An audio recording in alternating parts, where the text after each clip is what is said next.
ஸ்ரீ பராசக்தி பீடம் குற்றாலத்தில் அமைந்துள்ளதாம். இந்த சக்தி பீடம் சிவாலய முனிவரால் ஸ்தாபிக்கப்பட்டதாம். இதை யோக பீடம் என்றும் தரணி பீடம் என்றும் அழைப்பார்களாம்.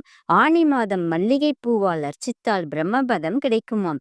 ஆடி மாதம் பச்சை கற்பூரம் கலந்த சந்தனத்தால் அபிஷேகம் செய்தால் இந்திர பதம் கிடைக்குமாம். ஆவணி மாதம் வெள்ளை அரளி பூக்களால் அர்ச்சித்தால் கலைமகள் அருள் கிடைக்குமாம். புரட்டாசியில் நெய் கலந்த பொங்கல் நிவேதிப்பவர் சூரிய உலகம் செல்வார்களாம்.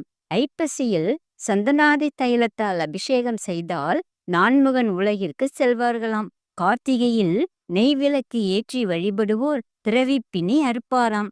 மார்கழியில் பொங்கல் நிவேதிப்பவர் தேவர்கள் ஆவார்களாம். தை மாதம் சந்தனக்காப்புடன் வழிபடுவோர் சந்திரலோகம் அடைவார்களாம். மாசி பங்குனியில் 5 வகையான திரவியங்களால் அபிஷேகம் செய்தால் பரமபதம் அடைவார்களாம். சக்தி பீடத்தை வலம் வருவோர்க்கு சகல பாவங்களும் நீங்கும்.